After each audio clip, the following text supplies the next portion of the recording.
2026 밀라노 동계올림픽 쇼트트랙의 마지막 개인 종목이었던 여자 1500m 결승전은 단순한 경기 이상의 의미를 남겼다. 이번 대회 내내 대한민국 쇼트트랙은 계주 금메달이라는 성과에도 불구하고 개인전 금메달 부재라는 무거운 흐름 속에서 마지막 기회를 기다리고 있었다. 그리고 그 마지막 무대에 선 선수는 바로 최민정과 김길리였다. 나는 이 장면을 지켜보며 이미 결과 이상의 이야기가 준비되어 있다는 확신이 들었다. 선배와 후배, 현재와 미래, 전설과 신성이라는 구도가 이보다 선명하게 맞물린 적이 있었는지 스스로에게 묻게 되었고, 그 질문 자체가 이번 결승전의 서사를 설명하고 있었다. 김길리라는 이름이 대한민국 국민들에게 본격적으로 각인된 시점은 1년 전 동계 아시안게임 1500m였다. 6명 중 마지막으로 달리던 선수가 세 바퀴를 남기고 직선에서 가속을 시작해 순식간에 선두까지 올라선 장면은 쇼트트랙의 교과서적 역전이 아니라 파괴적인 전환이었다. 나는 그때 김길리를 보며 단순히 빠른 선수가 아니라 레이스의 흐름을 재정의할 수 있는 선수라는 인상을 받았고, 이후 붙은 별명 람보르길리는 과장이 아니라 경기 패턴을 설명하는 용어에 가까웠다고 생각한다. 작은 체구에서 나오는 후반 폭발력, 그리고 공간을 읽고 만드는 능력은 이미 세계 정상급이었다. 2004년 7월생 만 21세의 김길리는 이번 밀라노 올림픽이 첫 올림픽이었다. 그러나 경험 부족이라는 단어는 그녀에게 적용되기 어려웠다. 주니어 시절부터 세계 무대를 경험하며 성장했고, 시즌 1500m 세계 랭킹 1위라는 결과는 단순한 잠재력이 아닌 현재형 경쟁력을 의미했다. 여기에 평창과 베이징 1500m 금메달리스트 최민정이라는 절대적 존재가 함께 있었다. 나는 이 조합을 보며 금메달 가능성을 넘어 한국 여자 쇼트트랙 전술의 완성형을 보게 될 것이라는 기대가 자연스럽게 생겼다. 그러나 올림픽의 시작은 순탄하지 않았다. 강력한 금메달 후보였던 2000m 혼성계주 준결승에서 예상치 못한 사고가 발생했다. 최민정에서 김길리로 이어지는 터치 직후 코너 구간에서 미국의 코린 스토더드가 넘어지며 대형 충돌이 발생했고, 김길리는 이를 피하지 못했다. 나는 이 장면을 보며 메달 여부보다 선수의 올림픽 자체가 흔들릴 수 있다는 불안이 먼저 들었다.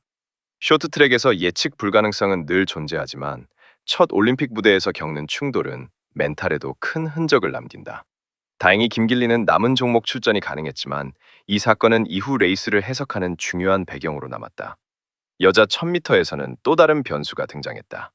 최민정이 결승 진출에 실패하며 김길리만 결승에 오른 상황 속에서 김길리는 동메달을 획득했다. 결과만 보면 성공적인 첫 올림픽 메달이었지만 김길리가 눈물을 보였다는 사실이 많은 것을 말해줬다.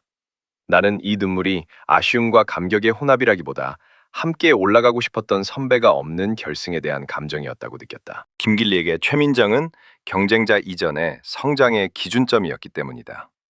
이어 열린 여자 3000m 계주는 한국 쇼트트랙 전술 DNA가 어떻게 작동하는지를 보여준 경기였다.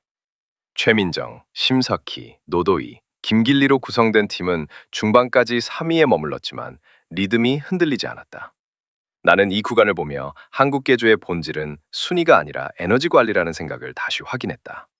마지막 주자로 나선 김길리는 알리안나 폰타나를 포함한 경쟁자들을 제치며 역전에 성공했고, 이 장면은 개인 능력과 팀 설계가 결합된 대표적 사례였다.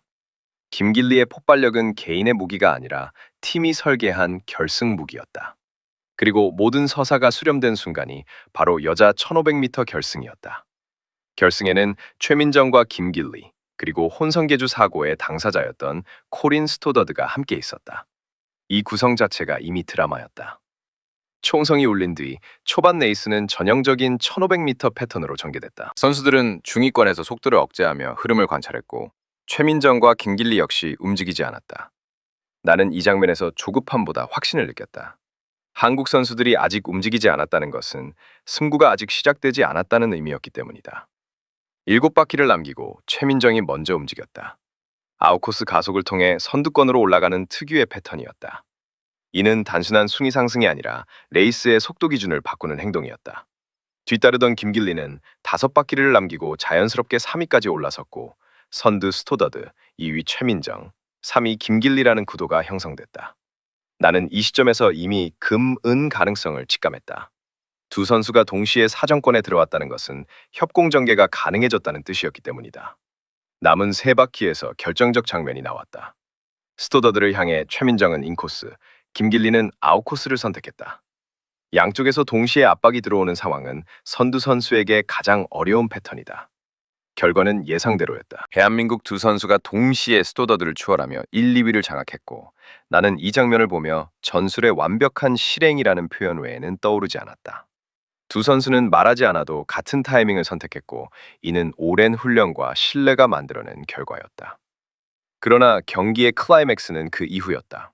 선두에 오른 최민정 뒤에서 김길리가 바짝 붙었고 남은 두 바퀴는 순수한 속도의 영역으로 전환됐다. 마지막 한 바퀴 직선 구간에서 김길리는 인코스의 미세한 공간을 포착했다. 그 공간은 일반적인 시선으로는 존재하지 않는 공간이었다. 그러나 김길리는 그 틈을 파고들며 선두를 빼앗았고 이후 간격을 벌리며 결승선을 통과했다. 나는 이 장면을 보며 김길리의 본질은 스피드가 아니라 결단이라는 생각이 들었다. 위험을 개선하고 실행하는 능력. 그것이 세계 랭킹 1위의 조건이었다. 경기 후 가장 큰 화제가 된 것은 최민정의 눈물과 양보 논쟁이었다. 일부 팬들은 최민정이 인코스를 열어줬다고 해석했고 다른 쪽은 체력 문제라고 주장했다. 나는 이 논쟁을 바라보며 정답보다 중요한 것은 맥락이라고 생각했다.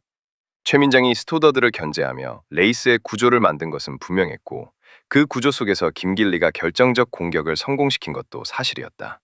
의도 여부와 관계없이 선배의 움직임이 후배의 공격 조건을 만들었다는 점에서 이 장면은 협력과 경쟁이 동시에 존재하는 스포츠의 본질을 보여줬다. 시상대에서 눈물을 흘린 최민정과 환호한 김길리의 모습은 세대교체라는 단어를 넘어 계승이라는 단어에 더 가까웠다. 나는 이 장면을 보며 한 시대가 끝나고 시작되는 순간이 아니라 하나의 흐름이 이어지는 순간이라고 느꼈다. 최민정이 구축한 전술적 기준과 경쟁력 위에 김길리가 새로운 속도를 얹고 있었기 때문이다. 결국 밀라노 여자 1500m 결승은 금메달리스트 김길리의 탄생이자 최민정 시대가 남긴 유산의 증명이었다. 이번 올림픽에서 김길리는 1500m 금메달, 3000m 계주 금메달, 1000m 동메달을 획득하며 다관왕 바늘에 올랐다. 그러나 내가 느끼기에 가장 큰 성과는 메달 수가 아니라 트라우마 극복과 전술 완성의 경험이었다. 혼성 계주 사고, 개인전 기보, 그리고 마지막 결승까지 이어진 과정은 김길리를 단순한 유망주에서 팀의 중심 선수로 변화시켰다. 스포츠는 결과로 기록되지만 선수는 과정으로 성장한다는 사실을 이번 대회가 다시 보여줬다. 밀라노의 밤, 두 개의 태극기가 나란히 올라가던 장면은 대한민국 쇼트트랙의 현재와 미래를 상징했다. 나는 이 장면을 보며 한국 쇼트트랙이 여전히 세계 최강인 이유를 다시 확인했다. 개인 능력, 팀 전술, 세대 계승, 그리고 결정적 순간의 결단력. 이 네 요소가 결합된 구조가 바로 한국 쇼트트랙의 경쟁력이었다. 김길리가 결승선을 통과한 순간 우리는 금메달 이상의 것을 보았다. 그것은 하나의 시대가 다음 시대에게 자연스럽게 바통을 넘기는 과정이었고 그 과정 속에서 스포츠가 줄 수 있는 가장 깊은 감동이 완성되고 있었다. 밀라노 동계올림픽이 막을 내린 직후 한국 사회를 뒤덮은 감정은 단순한 만족이나 안도가 아닌 집단적 자부심에 가까웠다. 총 28개의 메달이 확정된 순간 각 종목의 성과는 하나의 숫자로 수렴됐지만 국민들이 받아들인 의미는 훨씬 입체적이었다.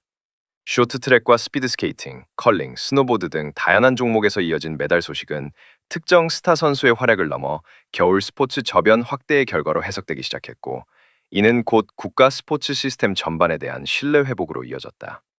주요 포털과 커뮤니티에서는 경기 하이라이트가 연일 상위 조회수를 기록했고 직장과 학교, 대중교통 안에서도 자연스럽게 선수들의 이름이 오르내리는 풍경이 반복됐다. 나는 특히 세대 간 공감대 형상이 눈에 띄었다고 본다. 과거 김연아와 이상화 시대를 기억하는 세대는 새로운 스타들의 등장을 보며 전통의 지속성을 느꼈고 젊은 세대는 SNS와 숏폼을 통해 선수들의 서사를 실시간으로 소비하며 능동적 팬덤을 형성했다. 정부와 지방자치단체 역시 환영 행사와 지원 확대 계획을 발표하며 분위기를 제도적 동력으로 연결하려는 움직임을 보였고 기업들의 후원문의 증가 소식도 이어졌다. 무엇보다 인상적이었던 것은 메달 색깔보다 과정에 대한 평가였다. 접전 끝 은메달, 넘어지고도 완주한 동메달, 메달권 바뀌지만 투혼을 보여준 경기까지 함께 회자되며 국민적 응원은 결과 중심에서 서사 중심으로 확장됐다. 결국 28개의 메달은 성적표이면서 동시에 한국 겨울 스포츠가 만들어낸 사회적 기억의 집합체였고 밀라노 이후 한국 사회에 남은 것은 순위표가 아닌 가능성에 대한 확신이었다.